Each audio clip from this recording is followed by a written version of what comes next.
To G Telugu debate. నా పేరు సందీప్. ఇక ప్రధాని మోదీ పర్యటన రాష్ట్ర రాజకీయాల్లో తీవ్ర అలజడిని రేపింది. అన్ని పార్టీలు యాక్టివ్ మోడ్ లోకి వచ్చేశాయి. మోదీ పర్యటనతో బీజేపీలో జోష్ నెలకొనగా బీఆర్ఎస్ కూడా రంగంలోకి దిగింది. పార్టీని గాడిలో పెట్టేందుకు అధినేత కేసీఆర్ స్వయంగా రంగంలోకి దిగుతున్నారు. ఫామ్ హౌస్ లో ఇవాళ కీలక సమావేశం నిర్వహిస్తున్నారు. పార్టీ కేడర్లో జోష్ నింపడంతో పాటు ఇప్పటి నుంచి రాబోయే ఎన్నికల్ని ఎలా డీల్ చేయాలని దిశానిర్దేశాన్ని కేసీఆర్ ఇచ్చే అవకాశాలున్నట్లు తెలుస్తుంది. ఇదే అంశంపై ఇవాళ డిబేట్ లో చర్చిద్దాం. డిబేట్ లో మనతో పాటు పాల్గొంటున్నారు డాక్టర్ పుల్లారావు యాదవ్ గారు బీజేపీ నుంచి, అదేవిధంగా డాక్టర్ శివకుమార్ గారు కాంగ్రెస్ నుంచి, అదేవిధంగా బీఆర్ఎస్ నుంచి రజితా రెడ్డి గారు. ముందుగా పుల్లారావు యాదవ్ గారు, గుడ్ మార్నింగ్. మీ దగ్గర నుంచి స్టార్ట్ చేద్దాం. నమస్తే సార్. అలాగే శ్యామ్ సుందర్ గారు కూడా జాయిన్ అయ్యారు, అనలిస్ట్. పుల్లారావు గారు, మొత్తం మీద బెంగాల్లో గెలిచినటువంటి మీ పార్టీ చాలా ఉత్సాహంతో ఉన్నారు. అదే ఊపు ఇక్కడ కూడా కొనసాగిస్తున్నారు. తెలంగాణలో పాగా వేయాలని చెప్పేసి నరేంద్ర మోదీ మొట్టమొదటి సభ ఇక్కడ పెట్టిన పరిస్థితి కనిపించింది. సో ఏంటి అంటే తెలంగాణలో ఖచ్చితంగా ఎలాగైనా అధికారంలోకి రావాలని మీ ముఖ్య ఎజెండానా? అంటే తర్వాత బెంగాల్లో గెలిచిన తర్వాత మొట్టమొదటి సభ ఇక్కడ నిర్వహించింది, దేనికి సంకేతం అనుకోవాలి?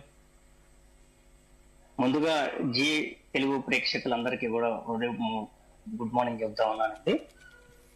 ఈ రోజు గౌరవ ప్రధాని నరేంద్ర మోడీ గారు తెలంగాణ రాష్ట్రంలో మొట్టమొదటిసారిగా ఈ రోజు మూడోసారి ప్రధానమంత్రి అయిన తర్వాత తెలంగాణ రాష్ట్రానికి రావడం అనేది తెలంగాణ ప్రాంత ప్రజలకి ఒక భరోసానిచ్చేటట్టుగా ఉంది.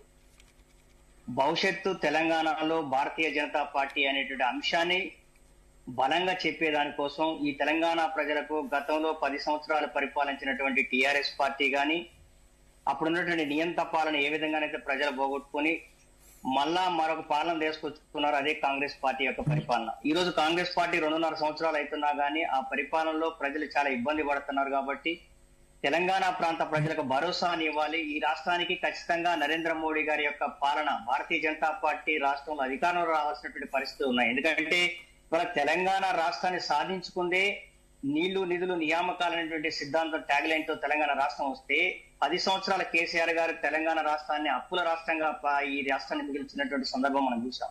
కాంగ్రెస్ పార్టీ ఏదైతే అధికారంలోకి వచ్చిన తర్వాత 6 గ్యారంటీలు 420 హామీలు ఇచ్చి తెలంగాణ ప్రజలు. శ్యామ్ సుందర్ గారు, గుడ్ మార్నింగ్. గుడ్ మార్నింగ్ అండి. మొత్తం మీద నరేంద్ర మోదీ పర్యటన రాజకీయంగా కొంతమేర హీట్ ఎక్కించిన పరిస్థితి కనిపిస్తోంది. నరేంద్ర మోడీ వచ్చిన తర్వాత ఇటు కేసీఆర్ యాక్టివ్ అయ్యారు, అటు రేవంత్ రెడ్డి యాక్టివ్ అయ్యారు. కేసీఆర్ ఈ రోజు ఫామ్ హౌస్ లో మీటింగ్ పెడతా ఉన్నారు. అక్కడ ఉన్నటువంటి బీఆర్ఎస్ ఎమ్మెల్యేలు కావచ్చు, లేకపోతే మాజీ మంత్రులు, ఎమ్మెల్సీలు, వాళ్ళందరితో ఈ రోజు కీలక సమావేశం నిర్వహిస్తున్నారు. దీంట్లో ముఖ్యంగా అనేక అంశాలు తెరపైకి తెచ్చే అవకాశం ఉంది, అదేవిధంగా యాక్టివ్ అయ్యే అవకాశం ఉంది. కేసీఆర్ బస్సుకు సంబంధించి దానికి లేకపోతే రోడ్ షోలు నిర్వహించే అవకాశం ఉన్నట్టు తెలుస్తోంది. సో మొత్తం మీద నరేంద్ర మోదీ పర్యటన, దాని తర్వాత కేసీఆర్ మీటింగ్లు ఎట్లా చూడాలి? అంటే ఒకటి రాజకీయంగా చలనం మాత్రం వచ్చింది రాష్ట్రంలో అని మాత్రం చెప్పొచ్చు ఒక రకంగా. అంటే మోడీ పర్యటన, అలా పరేడ్ గ్రౌండ్స్ సభ విజయవంతం కావడము, ఇవన్నీ కూడా, అట్లాగే మోడీ గారు చేసినటువంటి కొన్ని ప్రసంగాల వ్యాఖ్యలు కూడా కొంత రాజకీయంగా వేడిని పుట్టించాయి. అంటే రాజకీయాల్లో ఒక స్థాయిలో ఉన్న వ్యక్తులు ఏం మాట్లాడినా కానీ అది కొన్ని అర్థాలు వేరువేరుగా వస్తుంటాయి, రకరకాలుగా మనం చూస్తున్నాం అన్ని విషయాల లోపల. అలాగే ఇప్పుడు కేసీఆర్ గారు టీఆర్ఎస్ ఇన్ని రోజులు స్లీపింగ్ మోడ్ లో ఉండి కేసీఆర్ గారు పార్టీని యాక్టివ్ మోడ్ లోకి మార్చాలి అంటే ముందు కేసీఆర్ గారు బయటకు రావాలా, అసెంబ్లీకి రావాలి, అసెంబ్లీ సమావేశాలకు రావాలా, పర్యటనలకు రావాలా, అప్పుడే కార్యకర్తలకు ఒక ధీమా వస్తుంది. కాకపోతే మెయిన్ అడ్డంకి ఏంటంటే టీఆర్ఎస్ కి సంబంధించి కవితనే పెద్ద ఆటంకం కాబోతుంది, అందులో డౌట్ అక్కర్లేదు.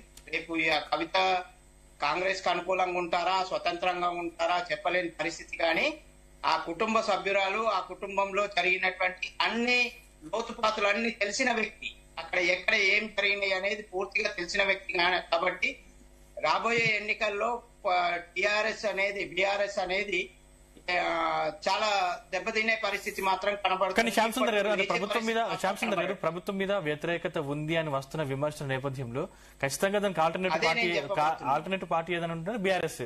అంటే ఇప్పుడు కవిత చేసినటువంటి వ్యాఖ్యలు కూడా బీఆర్ఎస్ దెబ్బతీసే అవకాశం ఉందా? తప్పనిసరిగా దెబ్బతింటుందండి. తప్పనిసరిగా వాళ్ళ నాన్నగారినే టార్గెట్ చేశారు, వాళ్ళ పార్టీని టార్గెట్ చేశారు. చుట్టూ రాబందులు చేరారు అన్నట్టుగా మాట్లాడారు. కాబట్టి ఇవన్నీ వ్యాఖ్యలన్నీ కూడా బీఆర్ఎస్ ను కోలుకోలేని దెబ్బతీస్తున్నాయి అనడంలో ఎవరు అవునన్నా కాదన్నా అది వాస్తవం అండి. అది అలాగే కాంగ్రెస్ పార్టీ కూడా ఇప్పటికీ కొన్ని హామీలు నెరవేర్చలేదు. ఆ హామీలన్నీ కూడా నెరవేర్చాల్సిన పరిస్థితి ఉంటది. లేకపోతే మాత్రం ఏదైతే ప్రతిపక్షాలు విమర్శిస్తున్నాయో ఆ విమర్శల దాటికి నెక్స్ట్ ఎన్నికల లోపల చాలా ఇబ్బందులు ఎదుర్కోవాల్సి వస్తుంది. ఎందుకంటే తప్పనిసరిగా అంటే ఇప్పటికే నిధుల కొరత బాగా ఉంది. హామీలేమో లెక్కలేనని హామీలు ఇచ్చేశారు అప్పుడు ఎన్నికలప్పుడు. ఆ హామీల్ని నమ్మి ప్రజలు అధికారం ఇచ్చారు. అధికారం ఇచ్చినందుకు ఒక ఫ్రీ బస్సు తప్ప, లేడీస్ కు ఫ్రీ బస్ తప్ప ఇంకా పెద్దగా హామీలు నెరవేర్చిన సందర్భాలేం లేవు కాంగ్రెస్ పార్టీ.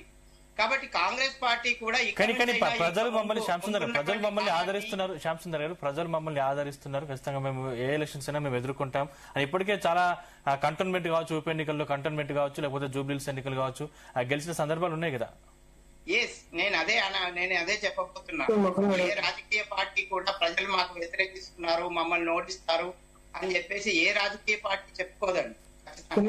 ప్రజలంతా మా పక్షానే ఉన్నారు, మమ్మల్నే గెలిపిస్తారు అని చెప్పేసి చెప్తారు. అది సహజమైన విషయమే.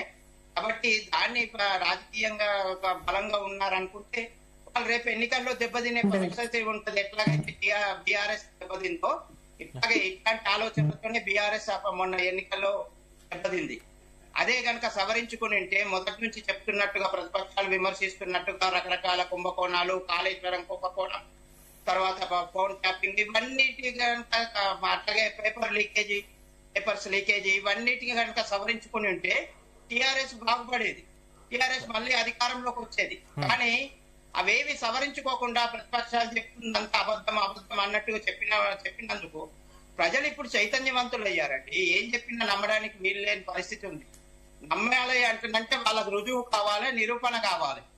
కాబట్టి నమ్మాలి అంటే ఇంత మీడియా డెవలప్ అయింది, ఇవన్నీ డెవలప్ అయినాయి. కాబట్టి కాంగ్రెస్ పార్టీ ఇప్పటికైనా తను పద్ధతులు మార్చుకొని మన ప్రజలకు అనుకూలమైనటువంటి నిర్ణయాలు తీసుకోవాలి, హామీలు నెరవేర్చాలి, కనీసం హామీలు నెరవేర్చాలి.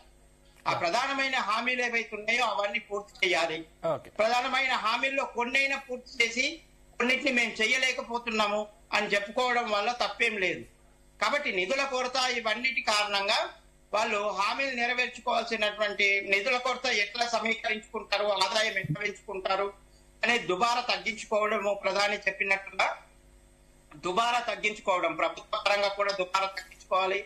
దేశ ప్రజలందరినీ ఉద్దేశించి అప్పుడు లాల్ బహదూర్ శాస్త్రి గారు ఒక మాట చెప్పారు. అంటే ఆహార భద్రతకు సంబంధించి అలాంటి మాటలు చెప్పాలంటే చాలా ధైర్యం కావాలండి. ఒక రాజకీయ నాయకుడిగా అలాంటి మాటలు చెప్పాలంటే చాలా ధైర్యం కావాలి.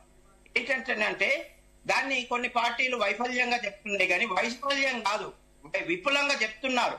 ఏంటంటే మనము మిగతా దేశాలన్నీ ఇప్పుడు సంక్షోభంలో ఉన్నాయి, ఆర్థిక సంక్షోభంలో ఉన్నాయి. పెట్రోల్ రేట్ అమెరికాలో పెట్రోల్ రేట్ విపరీతంగా పెరిగింది. అమెరికా అగ్రరాజ్యం, మనకంటే ధనిక రాజ్యం, కానీ అక్కడ విపరీతంగా పెట్రోల్ పెరిగినప్పటికీ ఇప్పటికి మనం పెట్రోల్ రేట్లు, డీజిల్ రేట్లు పెంచలేదు ఇంకా.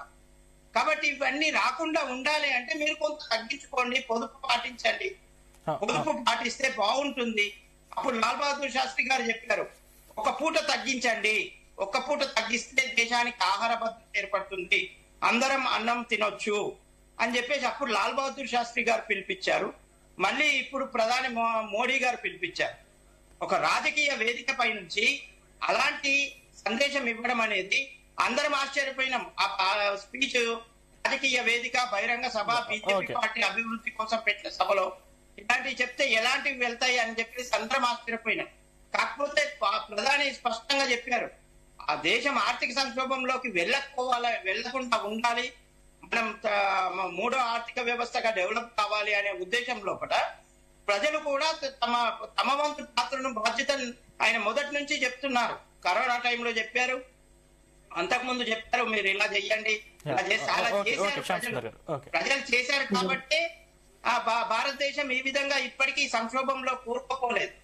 కాబట్టి ప్రజలు చేస్తారనే నమ్మకంతోనే చెప్తుంటారని నేను అనుకుంటున్నాను. కాబట్టి ఇది ఏ రాజకీయ పార్టీని ఉద్దేశించి కానీ ఏది కానీ కాదు. కాబట్టి రాజకీయ పార్టీలు కూడా ప్రధాని చెప్పినటువంటి సందేశం ఏదైతే ఉందో దేశ పరిస్థితి, మన దేశాన్ని మనం కాపాడుకోవాలి. మనం కొంత మనవంతు పాత్ర, ప్రతి భారతీయుడిగా మనవంతు పాత్రను నిర్వహించాల్సిన అవసరం ఉంది. అక్కడ రాజకీయ నాయకుడిగా చూడకూడదు, బీజేపీ నాయకుడిగా చూడకూడదు, దేశ ప్రధానిగా ఆ బాధ్యత చెప్పారు. కాబట్టి ఆ బాధ్యతను మనం కూడా ఎంతవరకు నిర్వహించగలుగుతాము? ఇది చాలా సులువైన మార్గాలు చెప్పారు. ఇళ్లలో ఆయిల్ తగ్గించమన్నారు, ఎప్పుడులు తగ్గించాలి, ఆయిల్ వాడే విధానం తగ్గించాలి, కొన్ని వంట పదార్థాలు తగ్గించాలి. అదంతా పెద్ద కష్టమైన విషయం కాదు ఇళ్లలో కూడా. తర్వాత మనం ఒక్కొల్లం కూడా కారు వాడుతుంటాం. ఒక్కొల్లం కారు వాడే బదులు 2 వీలర్ వాడుకోవడము, అది ఎలక్ట్రిక్ వెహికల్ వాడుకోవడం, అలాంటిది వాడితే మనకు పెట్రోల్ మనకు ఆదా అవుతుంది, మన పాకెట్ మనీ సేవ్ అవుతుంది, అన్ని విధాలుగా సేవ్ అవుతుంది. గోల్డ్ ఇప్పుడు పెరిగిపోతుంది కాబట్టి విదేశీ మారక ద్రవ్యం మనకు ఇబ్బంది అవుతుంది అని చెప్పేసి గోల్డ్ 1 సంవత్సరం పాటు కొనకండి అన్నారు. కాబట్టి భారత ప్రధానిగా ఆయన ఏమైతే చెప్పారో అది మామూలుగా మన్ కీ బాత్ లో ఇలాంటి విషయాలు కూడా చెప్తుంటారు. కానీ భారతీయ బీజేపీ రాజకీయ సభలో ఆ విషయం చెప్పారు. కాబట్టి దీన్ని రాజకీయంగా చూడడం కాకుండా ఒక సుహృద్భావంతో సదాలోచనతో చూడాల్సినటువంటి అవసరం ఉందని నా ఆలోచన. రైట్ రెడ్డి గారు, నేను మళ్ళీ మీతో మాట్లాడతాను. ఒకసారి మీతో మాట్లాడే కంటే ముందు ఒకసారి శివకుమార్ దగ్గరికి వెళ్దాం. శివకుమార్ గారు, good morning. Good morning Sandeep. ప్రభుత్వం మీద తీవ్ర వ్యతిరేకత ఉంది, దాన్ని ఎలాగైనా క్యాష్ చేసుకోవాలన్నట్టు బీఆర్ఎస్, ఇటు బీజేపీ, ఈ 2 పార్టీలు కూడా ఇప్పటి నుంచే తీవ్ర కసరత్తు చేస్తున్న పరిస్థితి కనిపిస్తోంది. అంటే మీరు ఇచ్చినటువంటి 6 గ్యారెంటీలు అమలు కాలేదు, దీన్ని ఎలాగైనా క్యాష్ చేసుకోవాలి అని చెప్పేసి ఇప్పటికే బీఆర్ఎస్ ఈ రోజు సమావేశం నిర్వహిస్తుంది. ఖచ్చితంగా ముందుకెళ్తాం, దీంట్లో సంబంధించి ఇప్పటి వరకు సభలు పెడతాం. కేసీఆర్ ఇప్పటి నుంచి, అంటే జగిత్యాల సభ తర్వాత మళ్ళీ కేసీఆర్ యాక్టివ్ అయిన పరిస్థితి కనిపిస్తోంది. అక్కడ బెంగాల్లో గెలిచిన తర్వాత నరేంద్ర మోదీ తెలంగాణ గడ్డ మీద పాగా వేయాలని ఇక్కడ మళ్ళీ కసరత్తు చేస్తున్న పరిస్థితి కనిపిస్తోంది. సో మీ పార్టీ ఫెయిల్ అయిందని ఇప్పటికే 2 పార్టీలు విమర్శిస్తున్న వేళ మీ వ్యూహం ఏంటి? ముందుగా జీ తెలుగు ప్రేక్షకులకు, మీకు పుల్లారావుకి, శ్యామ్ సుందర్ గారికి, రైతారెడ్డికి నమస్కారం. అయితే సందీప్, కాకపోతే డిబేట్ లో ఇద్దరు మోడీ భక్తులను తీసుకొచ్చిండ్రు అనేది అనుకుంటున్నా నేను. ఒకవేళ అట్లేమనుంటే ఒక్కసారి ఆలోచించండి. ఎందుకంటే ఈ రోజు జరుగుతున్న సంస్కరణలలో సరే సంక్షోభం వచ్చింది. ఈ సంక్షోభం 12 సంవత్సరాల నుంచి ఎలక్షన్ కి ముందు ఇదే కాంగ్రెస్ మీద నెపం వేస్తూ కాంగ్రెస్ పార్టీ సరిగా చేస్తలేదు, బీజేపీకి ఒక అవకాశం ఇవ్వండి, నేను మొత్తం 0 బ్యాలెన్స్ అకౌంట్లు ఇస్తా, కాలాదాన్ లాయంగే, అచ్చే దిన్ లాయంగే అనే రకంగా నినాదంతో, ఇప్పుడు శ్యామ్ సుందర్ గారు అన్నట్టు మన్ కీ బాత్ అన్నాడు. ఆయనకు ఎప్పుడు మైండ్ లేదైతే వస్తుందో అప్పుడు మన్ కీ బాత్ కర్తా, మిగతా టైంలో బాత్ కర్నే సామ్నే నీ ఆతా. ఇప్పుడు ఇంకొకటి ఏంటంటే, ఏదైతే మొత్తానికి ఉత్తరప్రదేశ్ లో చూసినాం, భయభ్రాంతులు చేసి ప్రజలని గాని ఆపోజిషన్ పార్టీలని ఖతం చేయాలనే ప్రపోజల్ తోనే బీజేపీ ముందు పోతుంది. ఓకే, రెడ్డి గారు, గుడ్ మార్నింగ్. గుడ్ మార్నింగ్ అండి. ప్రభుత్వ వైఫల్యాలను ఎండగట్టడంలో మీ పార్టీ చేస్తున్నటువంటి పాత్ర ఎనలేనిది, దాంట్లో ఏమాత్రం డౌట్ లేదు. కాకపోతే ఇంతకుముందుకు శ్యామ్ సుందర్ గారు చెప్పినట్టు ఇంట్లో గెలిచి రచ్చ గెలవాలని ఒక సామెత ఉంటుంది. ఇప్పుడు మీ పార్టీని ప్రధానంగా విమర్శిస్తుంది ఎవరంటే కవితనే. సో మీరు ఎక్కడ మీటింగ్ పెట్టినా దాని తర్వాత మళ్ళీ కవిత మీటింగ్ పెట్టి మీ పార్టీనే విమర్శిస్తున్న పరిస్థితి కనిపిస్తుంది. అంటే ప్రభుత్వాన్ని తక్కువ విమర్శించినా కూడా మీ పార్టీని ఎక్కువ విమర్శిస్తున్న పరిస్థితి కనిపిస్తుంది. ఈ టైంలో మీరు ఎలా ముందుకెళ్తారు, ఎటువంటి వ్యూహాలు రచిస్తారు, ఖచ్చితంగా మీరు నెక్స్ట్ అధికారంలోకి ఎలా రాబోతారు? గుడ్ మార్నింగ్ అండి. ప్యానెల్లో ఉన్న పెద్దలకి, జీ తెలుగు న్యూస్ ప్రేక్షకులకి నమస్తే అండి. ఒకటండి, ఇక్కడ ప్రధానంగా కవిత గారిని మా పార్టీ గాని తెలంగాణ ప్రజలు గాని సీరియస్ గా తీసుకోవట్లేరు అనేది వాస్తవం. ఎందుకంటే 10 ఏళ్లు అధికారాన్ని అనుభవించి అన్ని రకాలుగా ఎంపీగా ఓడిపోయినా కూడా ఎంతో మంది అర్హులు అనుభవజ్ఞులు ఉన్నా కూడా ఎమ్మెల్సీ సీటు తీసుకోవటం, అధికారాన్ని 10 ఏళ్ల పాటు అనుభవించడం అన్ని చేసి ఈ రోజు అధికారం పోగానే అండగా ఉండాల్సిన కుటుంబ సభ్యురాలు బయటకు పోయి ఇట్లా కన్న తండ్రిని దూషించడం ఏదైతే ఉందో తెలంగాణ ప్రజలు గాని ప్రతిపక్షాలు గాని ఎవ్వరు కూడా జీర్ణించుకోవట్లేదు. ఎందుకంటే తెలంగాణ రాష్ట్ర ప్రజలకు కేసీఆర్ అంటే ఏంటో తెలుసు. కేసీఆర్ గారి అభివృద్ధి ఏంది, 10 ఏళ్లలో తెలంగాణ ఎంత సుభిక్షంగా ఉందనేది ప్రజలకు తెలుసు. మరి 10 ఏళ్లు పార్టీలో ఉంటూ అన్ని రకాలుగా లబ్ధి పొంది ఇవాళ బయటకు పోయి మరి ఎవరికి వీళ్ళు కొమ్ము కాస్తున్నారు ఈ పార్టీ నాయకులు అనేది కూడా తెలంగాణ ప్రజలు గమనించారు. ప్రభుత్వంలో ఉన్నప్పుడు భారీ అవకతవకలు భారీ అవినీతి జరిగిందని చెప్పేసి మీ మీద చాలా ఆరోపణలు ఉన్నాయి. ఇప్పుడు కాంగ్రెస్ గవర్నమెంట్ మీద చాలా ఆరోపణలు ఉన్నాయి, 6 గ్యారెంటీలు అమలు చేయట్లేదని. అంటే నెక్స్ట్ ఆల్టర్నేటివ్ ఏంటంటే బీజేపీ అని చెప్తున్నారు కదా. ఎక్కడ ఆల్టర్నేటివ్? తెలంగాణ రాష్ట్ర ప్రజలకు తెలుసండి, వచ్చి ఏదో మాట్లాడిపోవడం కాదు. తెలంగాణను ఎట్లా డెవలప్ చేసిండు, 10 ఏళ్లలో తెలంగాణ ఎంత అభివృద్ధి చేసింది, గతంలో తెలంగాణకు 10 ఏళ్ల తెలంగాణకు పోల్చి చూసుకుంటున్నారు జనాలు కూడా. మనం ఏదో మాట్లాడితే కాదు. కాంగ్రెస్ అబద్ధపు హామీలతో, బూటకపు హామీలతో 6 గ్యారంటీలని ఒక గోబెల్స్ ప్రచారంతో వచ్చింది. ఈ 2.5 ఏళ్లలో 3 ఏళ్లలో వాళ్ళు చేసింది ఏంది కూడా ప్రజలు గమనిస్తూనే ఉన్నారు. ఒక ఫ్రీ బస్సు తప్పితే, ఇందాక అన్న మాట్లాడినట్టు ఫ్రీ బస్సు తప్పితే రాష్ట్రంలో ఏమీ అమలు కాని పరిస్థితి, రాష్ట్రంలో వడ్లు కొనలేని పరిస్థితి, బోనస్ ఇస్తా అన్నాడు, బోగస్ చేసిండు. ఇవాళ రైతులు పంట పండించే చేతులతోనే అధికారుల కాళ్ళు పట్టుకుంటున్నారు. శివకుమార్ గారు, పుల్లారావు గారు, మీరు ఆగండి. బలమైన నాయకత్వం ఉంది. పార్టీలో నరేంద్ర మోడీ గారి యొక్క పరిపాలన విధానాలు. పుల్లారావు గారు దయచేసి మీరు ఆగండి. శివకుమార్ గారు మీరు ఆగండి. శివకుమార్ గారు దయచేసి మీరు ఆగండి. పుల్లారావు గారు మీరు ఆగండి దయచేసి. రైట్, శ్యామసుందర్ గారు ఏం చెప్తారు? చెప్పండి. ఏం చెప్తారు మొత్తం మీద? అంటే ఒకటండి, డిబేట్ లో ఎవరైనా అందరికీ కూడా నేను రిక్వెస్ట్ చేస్తున్నా, పాయింట్స్ రాసుకోండి మాట్లాడేటప్పుడు. మాట్లాడిన తర్వాత మాట్లాడండి. క్లాష్ అవుతే మనకు కొట్లాడుకున్నట్టుగా ఉంటది. డిబేట్ చర్చనీయాంశంగా జరగాలి.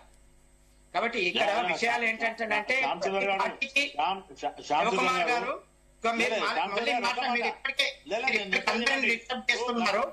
మీరందరినీ డిస్టర్బ్ చేస్తున్నారు. ఇది ప్రతి డిబేట్ లో మీరు చేస్తుంటారు. ప్రతి డిబేట్ లో ఇది కరెక్ట్ కాదు. మనల్ని విమర్శిస్తారు, మనకున్న మంచి కూడా చెప్తారు. నేను ఫ్రీ బస్సు విషయం కూడా చెప్పాను మీకు. ఫ్రీ బస్సు విషయం కూడా చెప్పాను. ఇప్పుడు నేను పివి నరసింహారావు మీరు ఓపిక పట్టాలి. మీరు అధికారంలో ఉన్నారు. మొన్నటిదాకా టీఆర్ఎస్ వాళ్ళు అట్లా లేరు, మీరు అలాగే ఉంటే మీరు అధికారాన్ని పోగొట్టుకుంటారు. మీరు వినడం నేర్చుకోండి. మీరు మాట్లాడకండి, వేరే వాళ్ళకి అవకాశం ఇవ్వండి. ఈ అవకాశం ఇచ్చినప్పుడు మీరు మాట్లాడండి. తప్పు మాట్లాడితే కూడా వినాలా? అదే మాట వినాలి, రాసుకోండి. మీరు చెప్పేటప్పుడు చెప్పండి.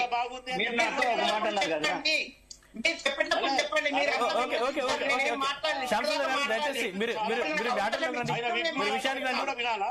నాకు ఇప్పుడు అవకాశం ఇచ్చారు, నేను మాట్లాడుతున్నాను. అప్పటిదాకా మాట్లాడలేదు నేను. శివకుమార్ గారు దయచేసి మీరు ఆగండి. శివకుమార్ గారు దయచేసి మీరు ఆగండి. శివకుమార్ గారు నేను నెక్స్ట్ మళ్ళీ మీ దగ్గరకు వస్తాను. శ్యామసుందర్ గారు మీరు విషయానికి రండి. శ్యామసుందర్ గారు ప్లీజ్ మీరు విషయానికి రండి. ఇప్పుడు ఒకటండి, రాజకీయాల్లో ఒక వ్యాఖ్య, ఏదైనా వ్యాఖ్య అది రేవంత్ రెడ్డి గారు చేశారా అంటే తీసుకోవాలంటే చాలా విషయాలు ఉంటాయి. రేవంత్ రెడ్డి గారు ప్రధానమంత్రి అని గౌరవంతో ఆయన మీద శాలువా కప్పి మా మెమెంటో ఇచ్చారు. దాన్ని కూడా మనం కలపాలనుకుంటే కలిపేయచ్చు. అగో రేవంత్ రెడ్డి మోడీకి దగ్గర అయిపోతుండు అని చెప్పొచ్చు. అది కాదు. ఆయన ఇంకో మాట కూడా చెప్పారు, రాష్ట్రాలు అభివృద్ధి చెందితేనే దేశం అభివృద్ధి చెందుతుంది. రాష్ట్రాలు అభివృద్ధి చెందితేనే దేశం అభివృద్ధి చెందుతుంది.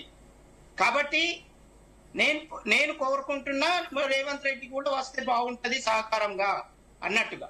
అట్లెందుకు తీసుకోరు? ఓకే, మీ వాదనలో మీ ఆలోచనలో మీరు నిజం ఉండొచ్చు గాక. కాకపోతే విషయం ఏంటంటే స్వీకరించండి. నేను అదే చెప్పబోతున్నాను, ఓపిక పట్టండి. పివి నరసింహారావు గారు సంస్కరణలు కనుక లేకపోయి ఉంటే ఒక్క నిమిషం డిబేట్ అయిందాక వినండి. పివి నరసింహారావు గారు గనక అంటే మనం అప్పుడు చంద్రశేఖర్ గవర్నమెంట్ లో చూసాం మన ఆర్థిక పరిస్థితి ఎట్లా ఉండేనో.